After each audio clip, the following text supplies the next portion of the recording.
Hello, আসসালামু আলাইকুম। আশা করি আপনারা সবাই ভালো আছেন। এই ভিডিওতে আমি দেখাচ্ছি এক ভাই সরাসরি সৌদি আরব থেকে নিজের চেষ্টায় কোনো প্রকার এজেন্সি ছাড়া পর্তুগালের ভিসা পেয়েছে। এখন প্রশ্ন হচ্ছে যে আমি যদি পর্তুগালে যেতে চাই তাহলে বর্তমানে কোন কাজের চাহিদা পর্তুগালে বেশি আছে। চলুন শুনে নেই যে বর্তমানে এখন পর্তুগালে আছে তার মুখ থেকেই। তো আসলে এরকম বাংলাদেশে মোস্ট অফ দ্য বাংলাদেশিরাই আপনার রেস্টুরেন্টে কাজ করে। তো আমার বাসার মধ্যে আমরা 10 জন থাকি, 10 জনের মধ্যে আমি একমাত্র এই যে আপনার কোম্পানিতে জব করি, আর বাকি সবাই রেস্টুরেন্টে কাজ করে। আর বাংলাদেশিরা আসলে ভাই এগ্রিকালচার বিষয় নিয়ে আসলেও পরবর্তীতে কেউই আসলে এগ্রিকালচারে কাজ করেন, সবাই বাইরে পালায় আসা পড়ে। আর আমি যতটুকু জানি ব্রাগান্সা নামক একটা জায়গা আছে, আবার আলগ্রেভ, দুটো হইলো একদম পর্তুগালের দুই পাশে আর কি, ওই সকল দিকেই এগ্রিকালচারের কাজগুলো হয় আর কি। পর্তুগালের জব সেক্টরকে বুঝতে হলে আমাদের পর্তুগালের ম্যাপটা বুঝতে হবে। আপনার মনে প্রশ্ন জাগতেই পারে যে আমি ম্যাপ দিয়ে কি করব। ইউরোপের ক্ষেত্রে পর্তুগালের অবস্থান হচ্ছে একটি কৃষি প্রধান দেশ হিসেবে। পর্তুগালের সব থেকে বড় দুইটা সিটি, একটা হচ্ছে পোর্তো, একটা হচ্ছে লিসবন। আমরা যদি পোর্তো শহরের আশেপাশে অঞ্চলগুলোকে যদি একটু জুম করি, আপনি দেখতে পাবেন পুরো অঞ্চলটাই হচ্ছে একটি কৃষি প্রধান অঞ্চল। আপনারা দেখতে পাচ্ছেন স্যাটেলাইট ভিউর মাধ্যমে। যদি আমরা আরো জুম করি সেক্ষেত্রে আমরা বিষয়গুলোকে আরো ক্লিয়ার ভাবে দেখতে পারবো। আর অপরদিকে লিসবন শহর থেকে পাশে একটা হচ্ছে ফেরো সিটি। এই ফেরো সিটির এই অংশগুলোতে যদি আপনি খেয়াল করেন, স্যাটেলাইট ভিউ দিয়েই আপনি দেখতে পাবেন যে এই অংশগুলো হচ্ছে কৃষি প্রধান অঞ্চল। আমি যতই জুম করব ততই আপনি দেখবেন যে এই ধরনের কৃষি জমি পুরো দেশ জুড়ে রয়েছে। আর এই কারণে পর্তুগাল সারা বিশ্বের ভিতরে প্রথম স্থান অবস্থান করে আছে কর্ক অ্যান্ড ক্যারব উৎপাদনে। আর চেস্ট নাট উৎপাদনের ক্ষেত্রে তারা পৃথিবীর তৃতীয় স্থান অবস্থান করে আছে। এরই সাথে পাল্প উৎপাদনে ইউরোপের মার্কেটে তাদের অবস্থান হচ্ছে তৃতীয়। আর বিশ্বের সব থেকে চাহিদা সম্পন্ন প্রোডাক্ট অলিভ অয়েলের ক্ষেত্রেও কিন্তু সব থেকে যে 10টা কান্ট্রিতে বেশি অলিভ অয়েল উৎপাদন হয় তার ভিতরে পর্তুগাল একটি। এবং খোঁজ নিয়ে দেখা যায় অন্য অন্য অনেক শস্যের ক্ষেত্রে কিন্তু পর্তুগাল শীর্ষস্থানীয় অবস্থান ধারণ করে আছে। কারণ ভৌগোলিক অবস্থান, জমির উর্বরতা এবং প্রচুর পরিমাণে জমি থাকার কারণে পর্তুগালের একটা বিশাল অংশই কিন্তু এগ্রিকালচারের সাথে জড়িত। তাই বাংলাদেশ থেকে এবং বিশ্বের বিভিন্ন স্থান থেকে প্রতি বছর লক্ষ লক্ষ এগ্রিকালচার ওয়ার্কার কিন্তু পর্তুগালে নিয়োগ হয়ে থাকে। এখন প্রশ্ন হচ্ছে আমরা কিভাবে বাংলাদেশ থেকে এগ্রিকালচার কর্মী হিসেবে পর্তুগালে ভিসা পেতে পারি। চিন্তা করেন, এটা একটা অ্যাগ্রো ফার্ম এবং এটা হচ্ছে একটা অ্যাগ্রো কোম্পানি। আপনি বাংলাদেশ থেকে এই অ্যাগ্রো কোম্পানিতে অ্যাপ্লাই করতে চাচ্ছেন। কিছু এজেন্সি আছে, তাদের সাথে পর্তুগালের সাথে কোনো প্রকার দূর দূরান্ত পর্যন্ত সম্পর্ক নেই। তারা শুধুমাত্র কিছু fake computer generated PDF documents দিয়ে মানুষের কাছ থেকে টাকা নেওয়ার জন্য এই ধরনের ডকুমেন্টসগুলো শো করে এবং বলে আপনার জব হয়েছে, ভিসা হয়েছে, এবং সেগুলো দিয়ে মানুষের কাছ থেকে লক্ষ লক্ষ টাকা হাতিয়ে নেয়। বিশেষ করে তাদের টার্গেট থাকে হচ্ছে প্রবাসী ভাইয়েরা। এখন আমি যে বিষয়টা নিয়ে কাজ করি, আপনি যদি অ্যাপ্লিকেন্ট হন, আপনার যদি প্রপার স্কিল বা যোগ্যতা থাকে, তাহলে যেই কোম্পানির ওয়ার্কার প্রয়োজন আছে, যাদের সত্যি সত্যি ওয়ার্কার নিড আছে, তাদেরকে যদি আপনি আপনার সিভিটা সেন্ড করেন, তাহলে তারাই আপনাকে সরাসরি জব অফার প্রদান করবে।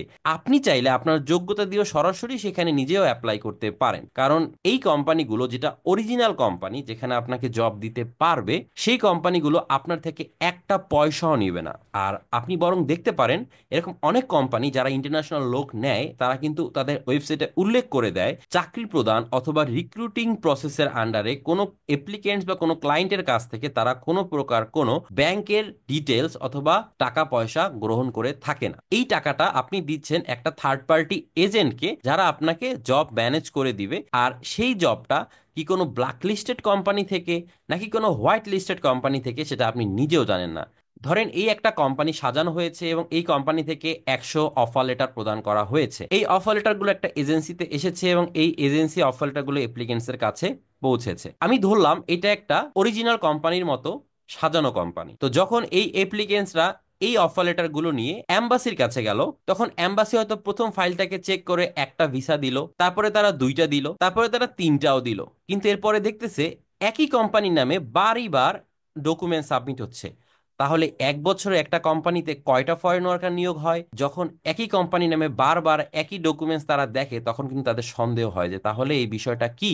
এই যাচাই বাছাই করে দেখা যায় যে এই কোম্পানিটা একটা ফেক কোম্পানি, তখন এই কোম্পানিটাকে ব্ল্যাক লিস্টেড করা হয়। আর এই ব্ল্যাক লিস্টেড কোম্পানি থেকে এরপরে যতই অফার লেটার আসবে প্রত্যেকটাই হবে রিজেক্টেড। কোনো কোনো সময় অ্যাপ্লিকেন্টকেও ব্ল্যাক লিস্টেড করা হয়। এই এম্বাসি তো আপনার এজেন্সিকে চেনে না, তারা চেনে আপনাকে। ফেক ডকুমেন্টস দেওয়ার কারণে আপনি নিজেও ব্ল্যাক লিস্টেড হতে পারেন, অর্থাৎ দ্বিতীয়বার ইউরোপে অ্যাপ্লাই করার সমস্ত প্রকার সম্ভাবনা আপনার জন্য বন্ধ হয়ে যাবে। ইউরোপের সেনজেনের ভিতরে আপনি আর কোনোদিন ঢুকতে পারবেন না। তাই আপনার জন্য সব থেকে ভালো হবে এই ভাইয়ের মতো নিজে নিজে অ্যাপ্লাই করা এবং নিজের প্রসেস করে ভিসা নিয়ে যাওয়া। তাই নিজে অ্যাপ্লিকেশন করার জন্য কোম্পানিগুলো কিভাবে আমরা খুঁজে বের করব এবং কিভাবে সেখানে অ্যাপ্লাই করব তাও আমি এই ভিডিওতে দেখিয়ে দেব। আপনি চাইলে এই প্রসেসটা অবলম্বন করতে পারেন। আপনি এখানে দেখতে পাচ্ছেন আমি এগ্রিকালচার কোম্পানির জন্য 5টা কোম্পানিকে এখানে নোট করেছি। এই 5টা কোম্পানি হচ্ছে আপনাদেরকে বোঝানোর জন্য আমি এনেছি। এরকম আরো অনেক কোম্পানি রয়েছে যেখানে আপনারা সরাসরি অ্যাপ্লাই করতে পারেন, বাট একটা কোম্পানি দেখাই দিলে বাকিগুলো আপনার জন্য ইজি হয়ে যাবে। এই ক্ষেত্রে অ্যাগ্রো গেস্তাও এই কোম্পানিটাতে যদি আপনারা অ্যাপ্লাই করতে চান, সেই ক্ষেত্রে তারা রিক্রুটমেন্ট অপশনে গিয়ে একটা সরাসরি মেইল অ্যাড্রেস দিয়ে দিয়েছে, অর্থাৎ আপনার সিভি এবং কভার লেটারটা আপনারা এই মেইলে দিতে পারেন। এরই সাথে এই হচ্ছে আরেকটি কোম্পানি, যেরকমটা আমরা স্যাটেলাইট ভিউতে দেখতে পেয়েছিলাম সেরকমই বিশাল বিশাল এক একটা কোম্পানি। সো আপনি চাইলে যে শুধুমাত্র একটা কোম্পানিতে অ্যাপ্লাই করে বসে থাকবেন এরকম না, আপনাকে অনেকগুলো কোম্পানি খুঁজে খুঁজে অ্যাপ্লাই করতে হবে। এরই সাথে আরো অন্যান্য company, hotel and restaurant, general worker হিসেবে কনস্ট্রাকশন খাতে কিন্তু অনেক ভ্যাকেন্সিজ থাকে, সেখান থেকেও আমরা কিন্তু অ্যাপ্লাই করতে পারবো। এই বিষয়গুলো নিয়ে আমি অন্য একটি ভিডিওতে বলেছি, আপনি চাইলে ভিডিও ডিসক্রিপশন বক্স থেকে অথবা উপরের আই বাটন থেকেও এই ভিডিও লিঙ্কটা আপনারা নিয়ে নিতে পারেন, সেখানেও কিন্তু আমি অনেক কোম্পানির ডিটেলস গুলো দেখিয়েছি। এখন এই ক্ষেত্রে একটা প্রশ্ন থাকে, আমরা কতটুকু এডুকেশনাল কোয়ালিফিকেশন থাকলে আমরা অ্যাপ্লাই করতে পারবো? অ্যাকচুয়ালি ইউরোপের ক্ষেত্রে ওয়ার্ক পারমিটে সেরকম কোনো বাধ্যবাধকতা নেই, তবে যদি আপনার এসএসসি অথবা এইচএসসি পাস থাকে তাহলে আপনি অ্যাপ্লিকেশনের জন্য এলিজেবল। এক্সপিরিয়েন্সের ক্ষেত্রে হচ্ছে এগ্রোর জন্য সেরকম কোনো ডেডিকেটেড এক্সপিরিয়েন্স নাই, তারপরে যদি আপনার কোনো স্পেশালিটিস থাকে আপনি সেটা সিভি এবং কভার লেটারের ভিতরে উল্লেখ করতে পারেন। কোম্পানিতে অ্যাপ্লিকেশনের জন্য আমাদের দুইটা ডকুমেন্টস লাগবে, একটা হচ্ছে ইউরোপাস সিভি লাগবে, আরেকটা হচ্ছে কভার লেটার লাগবে। এখন এই যে ভাইয়ের সিভিটা আমি দেখাচ্ছি, সে বেসিক্যালি হচ্ছে একজন কনস্ট্রাকশন ওয়ার্কার। সে সৌদি আরবে সানফ্লাওয়ার ইঞ্জিনিয়ারিং কনসালটেন্সিতে অ্যাজ এ কনস্ট্রাকশন ওয়ার্কার কাজ করতেছিল, কিন্তু আমরা তো অ্যাপ্লাই করেছি এগ্রিকালচার ওয়ার্কারে।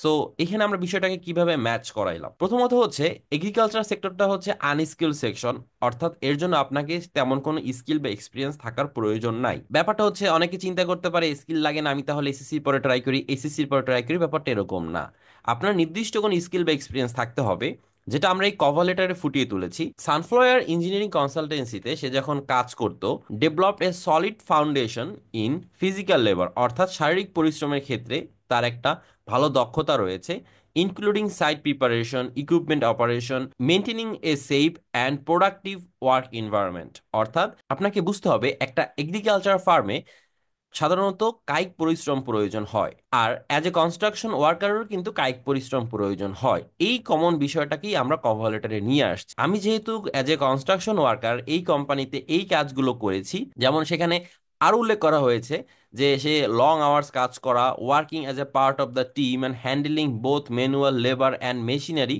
এই সব কিছুই কিন্তু এই স্কিলগুলো ট্রান্সফার করা যায় এগ্রিকালচারাল ওয়ার্কারে। এর পাশাপাশি এই পয়েন্টগুলোকে প্রুভ করার জন্য আরো কিছু সাপোর্টিং পয়েন্ট নিয়ে আসা, কিছু হচ্ছে কমিটমেন্ট অথবা তার নলেজ অ্যাবাউট এগ্রিকালচার, যে কিছু বেসিক আইডিয়া তার আছে, যেমন my knowledge of agricultural practice including soil maintenance, irrigation and pest control. এগুলো হচ্ছে ওই যে পরজীবী বা পোকামাকড় কন্ট্রোল করা। এটা খুবই ইম্পর্টেন্ট, কারণ হেক্টর হেক্টর জমিতে ফসল হয়, যদি কোনোভাবে পোকার আক্রমণ হয় সব ফসল নষ্ট হয়ে যাবে। My dedication to personal and professional growth will ensure that I can quickly adapt the domain of this new role. অর্থাৎ তার ডেডিকেশন আছে এবং শেখার আগ্রহ আছে, যেটা তাকে এই নতুন কাজে ফিট করবে এবং সে শিখে তার উন্নতি সাধন করার জন্য সর্বোত্তক চেষ্টা সে করবে। যে এই কোম্পানির রিক্রুটমেন্টে আছে সে দেখবে হ্যাঁ ঠিক আছে, তাহলে এই লোকটা তো অনেক হার্ড ওয়ার্ক করতে পারে, বাইরের কান্ট্রিতে কাজ করার এক্সপিরিয়েন্স আছে। এখানে উইদাউট স্কিল বা এক্সপিরিয়েন্স বলতে বোঝায় রিলেভেন্ট এক্সপিরিয়েন্স ছাড়াও অ্যাপ্লাই করা যায়। এর মানে এই না যে আপনার কোনো এক্সপিরিয়েন্সই থাকবে না, আপনি জিরো স্কিল দিয়ে অ্যাপ্লাই করবেন, তাহলে হবে না। তো এটা হচ্ছে আমাদের অ্যাপ্লিকেশনের জন্য প্রয়োজনীয় ডকুমেন্টস প্রিপেয়ারের সিস্টেম। সে কিন্তু সরাসরি চাইলে কনস্ট্রাকশন ওয়ার্কারও অ্যাপ্লাই করতে পারবে। এক্ষেত্রে আমার কাছে কিছু কোম্পানি লিস্টিংও আছে কনস্ট্রাকশন ওয়ার্কারের জন্য, তারপরে জেনারেল ওয়ার্কারের জন্য, তারপরে হচ্ছে আপনার রেস্টুরেন্ট ওয়ার্কারেও অনেক বেশি চাহিদা আছে পর্তুগালে, ডিমান্ডেবল। সো যার যার অবস্থান থেকে সে সে অ্যাপ্লাই করতে পারবে। এই ক্ষেত্রে জব অ্যাপ্লিকেশন বিষয়টা এক এক কোম্পানিতে এক এক রকম। যেমন এই কোম্পানিতে রিক্রুটমেন্টের অপশনে একটা মেল দিয়েছে, ফর এক্সাম্পল আজকে আমি যদি এই কোম্পানিটিতে অ্যাপ্লাই করি, কোম্পানির মেইল অ্যাড্রেসটা আমরা কপি করে নিব। তো এখন আমি এখান থেকে আমার কভার লেটারটাকে অ্যাড করে দিলাম, এরপরে আমি অ্যাটাচমেন্ট হিসেবে সিভিটা দিয়ে দিব, এখান থেকে আমি সেন্ড করে দিলে অ্যাপ্লিকেশন কমপ্লিট। এভাবে আমরা একটা লিস্ট তৈরি করব কোম্পানির, এই কোম্পানির লিস্ট অনুযায়ী যখন আমরা বিভিন্ন কোম্পানিতে অ্যাপ্লাই করতে থাকবো, এগুলোতে যখন সরাসরি অ্যাপ্লাই করব, কোনো না কোনো কোম্পানি থেকে আমরা কিন্তু রেসপন্স পেতেই পারি যদি আমাদের সেই স্ট্যান্ডার্ডের যোগ্যতা থাকে।